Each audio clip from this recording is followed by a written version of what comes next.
Yo, what's up everybody? This is going to be my last video on MW3 before Black Ops 6 releases, and I'm going to be doing a bit of a review and kind of my thoughts on the game and how the year went. So yeah, let's hop into a game and let's start it up. Okay, we're on Quarry. I'm using the MCW in this video just because it's really between the MCW and the Rival as the two competitively used guns, and the MCW is definitely a little bit better and personally my favorite gun in this game.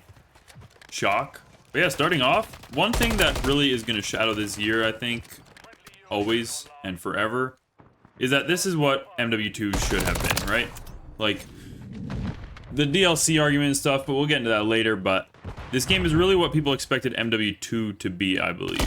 And so that makes a big difference in the way it's perceived, right? Now, getting that out of the way, I will say this game was genuinely fun and a good time, and I enjoyed my time on it. I played it a lot for a few different reasons. First reason is that they fixed all of MW2's problems. Not, well, I wouldn't say all, but most. The major glaring, why the fuck did they do that issues, you know? So they added back the mini-map, dead silence, and perks. Like, the mini-map should never be gone from Call of Duty. That makes no sense. That's like how Call of Duty functions as a game. Makes no sense to get rid of that. I shouldn't have to say that. Perks. You know, one thing is that perks are necessary, right? Like, they just are. They're just Call of Duty, again, just a staple. There might be ways to change it, but the way they went around it was the worst possible way, because they just basically made it so you didn't have your perks for half the game, which was like, just why? Like, there was no reasoning for it. Like, it didn't do anything. It just basically changed the pace of the game throughout the middle of the game. It was weird. It made no sense. I feel like they did it. It almost felt like they did it out of spite for, like, people complaining about the game. It was weird. Yeah, glad that's gone. Dead silence also should be a perk. I know a lot of people who don't play Call of Duty or play a lot of tactical shooters don't really understand why. I have a lot of friends who play tactical shooters, and a lot of times they kind of don't like dead silence, but if you've played Call of Duty or you play Call of Duty ranked or like competitive or anything like that, you know how important dead silence is, especially in a game with like search and destroy. This game is not a tactical shooter where shooting someone in the head once kills them and like footsteps are used, like you sit around and stuff. No, you have to be able to make plays in Call of Duty, and you have to be able to work around the map. You can't, like, it doesn't work if it's just people sitting on headies. You know, then nobody touches the hard point. The game just doesn't work, basically. So you need dead silence as a perk. Like, it just makes no sense. And if you're gonna have it as a field upgrade, at least do it like 2019. They nerfed it even from 2019. But then it just makes the timings random. Like, it just adds RNG to it, because it's like, oh, randomly you'll die. Like, I'd rather die to someone who doesn't have their footsteps on all the time than, oh, they luckily got it in that time, so they were able to flank me. Like, it's just weird. I'd rather it be consistent. And having it as a TAC upgrade, or whatever it's called, field upgrade, just makes it random and not consistent. And that's just weird and annoying. So I'm really glad they added that back in this game, and there's Ninja in BO6 as well. So I don't have to worry about that bullshit. Next point. Obviously a big one, and a major selling point of this game, the movement. The movement that had no reason of being removed in the first place. Let's be honest. I don't think slide canceling is necessary in Call of Duty. Of course not. Obviously not. Some of the best games ever do not have slide canceling. Most of the best games ever don't have slide canceling in the Call of Duty franchise, right? But it wasn't just slide canceling. They got rid of all movement. Jumping was slower. Jumping ADSing was slower. Sliding was ass. Completely useless. Shouldn't be in the game. Dolphin diving, pretty much the same thing other than ledge. Like, if you hit a ledge and you kind of got a movement boost. That was the only piece of movement tech you could really use. B-hopping, completely gone. Your gun would sway around like crazy if you were moving with it. Like, it just felt... They basically just made it clunky as hell, and in this game they tried to make it smoother. There's still some shadows of weird shit. Like, when you jump in ADS, it is slower in this game unless you use a perk. And that's just the way it is. I don't know why they want that. It's a little weird. B-hopping is still gone, as you can see here, which sucks, because that's one of the most smooth movement mechanics, in my opinion. I really like that. The dive edge boost or whatever is still in this game, which is nice, because that is fun to use. Especially since they added hybrid. And slide canceling is obviously back. So, good here on the movement. The positives that I've mentioned so far all have an asterisk around them, just because they're things that I feel like aren't even positives. They just should be in the game, but they're positives because they were taken away the year before. So it's like, it's a positive, but it's like, it should just be there. It should be expected. It shouldn't need to be a positive. You know what I mean? Like, you wouldn't be like, oh, Black Ops 2 is so good because it had a mini map. You know what I mean? So just take it with a grain of salt when I say that. All right, moving on to things that I thought were genuinely positive and a good addition to the game, not just things that were positive because they were lacking in the last game. For one was camos. So MW2, one major thing they actually did right was their camo system. I feel like MW3 took that good system and improved upon it even further, which is something we don't see often in COD anymore. Usually, the good ideas are good for a year, and the bad ideas are bad for a year, and that's it. And the next game is the next game. But this game really felt like it improved upon that. And I don't know if that's just because it was like a direct sequel and some weird, you know, shit was happening behind the scene, but it doesn't really matter. At the end of the day, we got a good camo system, and I really enjoyed going for the camos. I got the I even got the extra camos, which we'll talk about a little bit later on how many camos and shit they added into the game.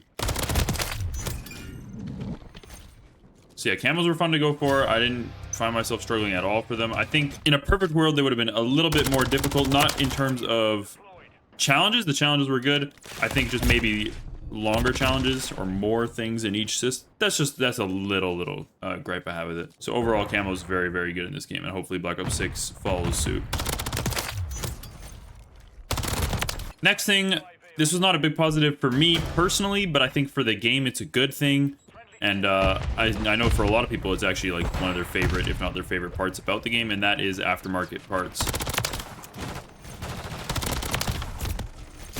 Sorry, I have to lock in for a sec. No, so aftermarket parts were definitely a fun addition. I didn't use them super often. I did use them from time to time. You know, every week or two, you would get a cool addition to the game that would change the gun ups and stuff. And it was basically like getting, you know, a new weapon every week. Like, it was easier for them to implement, but a lot of us still enjoyed it the same. And it adds some of that goofiness and fun back into COD, which, you know, is needed for sure. So yeah, aftermarket parts, definitely a positive. For me, again, not huge. I play mainly like more ranked and stuff like that. So I didn't utilize it a lot, but I know for a lot of people it was a big positive. So that's why I threw it in here. Now coming back to this camo specific, my teammate has a swarm. What the fuck? I just realized. Coming back to this camo specifically, and everything else they added is they added a lot of content into this game, including maps, including aftermarket parts too, and camos. Just all the time there was something new to go for, and it really kept it alive. It felt like the first multiplayer in a long time where there was just shit to do all the time, and that is something that's obviously needed in a game that's so repetitive like Call of Duty.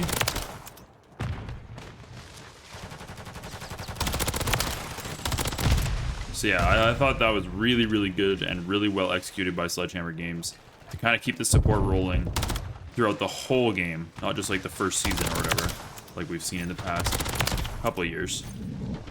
Also, the maps they added, obviously, so the maps are a little bit interesting in this game because none of them were original at the start. But again, like, they had such a small crunch time that I don't even blame them for that, to be honest. And the maps they did add later, like even this one and stuff, for the most part, all really good maps. And I think they executed pretty well on the map design in the new maps they did eventually add. So all in all, in terms of new content and stuff, excellent. A+ in this game. The best we've seen in a very, very, very long time. And definitely the best we've ever seen in terms of like free content. Also, I would like to add the gunplay in this game. Really good, really fun. Like, it just feels good to play this game. The gunplay feels really nice. The rival, a lot of the SMGs feel really good. The ARs feel powerful. Too powerful, but, you know, powerful. And yeah, I mean, honestly, it doesn't look too battlefieldy, which is how I described MW2's kind of. Was it felt kind of battlefieldy, which is good for Battlefield, don't get me wrong. But it's not good for Call of Duty. I want my gunplay to feel smooth, you know, not complicated, not a bunch of fucking smoke and shit in my face. So yeah, I mean, overall gunplay really good, another positive there. Now moving on to some of the less desirable things about this game, starting with ranked play. I wouldn't say it's a negative, we'll kind of ease into it. It's a bit of like a, definitely a positive that they have ranked play, and it was definitely like a positive thing for the game to have. So it's positive in that aspect. The reason why I say it's a little bit negative is because it really didn't change or innovate from MW2, and I'm not sure it had to, but I feel like if anything, that guy just will not die, holy shit. I feel like if anything, it regressed a little bit from where it was at. Not in terms of the way rank play worked and the systems and the way the ranks were. I thought that was fine. Again, I would like to see that you could like party up with friends and kind of get consistent SR, because at the beginning of the game you get very, very different SRs if you are, you know, a slightly different skill level, and I guess that makes sense to a certain extent too. So that's not really even a big problem for me either. The biggest problem for me was there was just like really no improvements, and a lot of the shit that we saw from last year was honestly worse this year. Like there was a lot of bugs. Like even if you think about like at the beginning of the game, you would just randomly get kicked and lose a shit ton of SR. Remember the first day of ranked, my friend lost like 400 SR just from getting booted before the game started, and he was on console. That shit should just not happen on console. Cheaters. Cheaters, obviously an obvious negative. It's gonna be a negative forever from now on, I'm sure. You just can't fully eliminate cheaters. You can do a lot though, and Call of Duty does nothing. It would be nice to see Call of Duty do a bit more in that category, especially in terms of like their own anti-cheat. I feel like they could do a lot better if they literally used a third-party anti-cheat even. But even console, people are booting all the time, and people are using Chronuses and shit. I think cheating is just a problem from now on. Obviously, it's not aimbot, but like cheating is cheating at the end of the day. It's all annoying. It's all unfair. Nobody wants to play against it unless you're another cheater. So yeah, don't cheat. And latched onto that problem is their absolutely embarrassing like way they deal with it, which is this stupid ass shadow ban system. Me personally, I have been affected by this. I got shadow banned this year 3 or 4 times.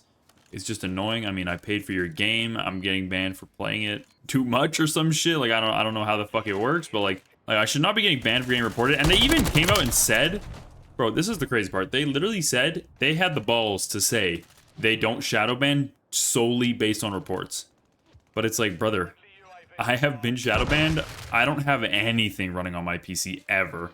The only thing maybe I have is OBS and like Discord, which obviously is not going to get picked up by the anti-cheat as like some weird like software. I could go on forever about the shadow ban system. My point is it doesn't work. It just gets, you know, false bans all the time.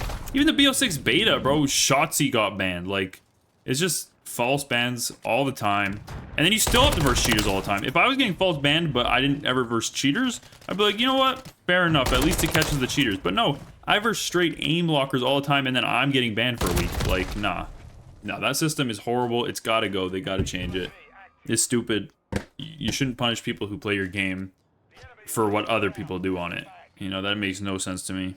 The next thing is actually being fixed next year, hopefully, at least from the sounds of it, it is, and that is the leveling. Again, like the past few years, leveling in this game is just not satisfying. Let's just be straight up honest. It hasn't been for a long time. With no prestige mode, leveling in multiplayer is just not satisfying. No one cares about your level or anything.